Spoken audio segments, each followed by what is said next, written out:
চাচা বাড়িঘর তো সাজানো কেন, হেনা কোথায়? একদিন সময় আসবে তোমার জীবনে, হয়তো তুমি এসে বলবা, চাচা বাড়িঘর তো সাজানো কেন, হেনা কোথায়? আর চাচা বলবে, বাবা হেনার তো বিয়ে হয়ে গেছে, তুমি বাস খাও, তুমি গাঞ্জা খেয়ে ঘুরে বেড়াও। এটা আমি তোমাদেরকে মন প্রাণ থেকে বলছি, যুবক ভাইরা অলওয়েজ মাথায় রাখবা, পুরুষ মানুষ যতদিন টাকা কামাই করতে পারে সবার কাছে প্রিয় থাকে, আর যেই দিন টাকা কামাই বন্ধ হয়ে যায় আপন মানুষগুলো সব পর হয়ে যায়। টাকা কামাই করো হালাল ভাবে, অনেক বেশি ব্যবসা করো, চাকরি করো, উদ্যোগ নাও, প্রতিষ্ঠিত হও জীবনে। যদি মায়ের কাছে সেরা সন্তান হতে চাও, যদি বাবার কাছে সেরা সন্তান হতে চাও, যদি তুমি তোমার স্ত্রীর কাছে সেরা স্বামী হতে চাও, যদি তুমি তোমার সন্তানের কাছে সবচেয়ে প্রিয় বাবা হতে চাও, তুমি যদি বোনের কাছে সবচেয়ে প্রিয় ভাই হতে চাও, টাকা কামাই করা ছাড়া কোনো গতি নাই যুবক ভাইরা। বলো বলো বলো।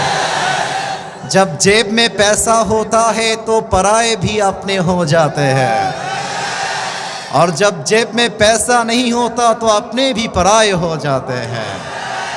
পকেট ভর্তি টাকা থাকলে ভালোবাসার মানুষের কোনো অভাব হয় না বাংলাদেশে, আর পকেট খালি হয়ে গেলে ঘরের আপন বউটাও পর হয়ে যায়। এজন্য আমি মাঝে মাঝে বলি, जब जेब में हो पैसे तो लोग पूछते हैं तुम हो कैसे, और जब तुम हो जाओगे कंगाल कोई पूछने नहीं आएगा तुम्हारा हाल। পকেট ভর্তি টাকা, বলবে হাউ আর ইউ, কেমন আছেন ভাইয়া আপনি, আর যখন পকেট খালি বলবে হু আর ইউ, তুমি কে, তোমাকে তো চিনতে পারছি না ভাই আমি। এই পুরো দেশটাই হচ্ছে টাকার খেলা।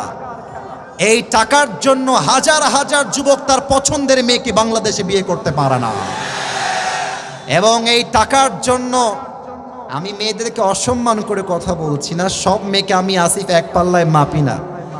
অনেক মেয়ে টাকা দেখলে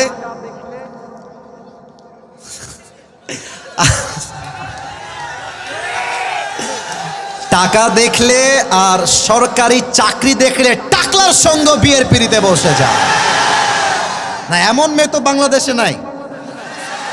আরে নাই, আরে নাই রে ভাই, থাকলে আল্লাহ হেদায়েত দান করুক, পড়েন সবাই আমিন।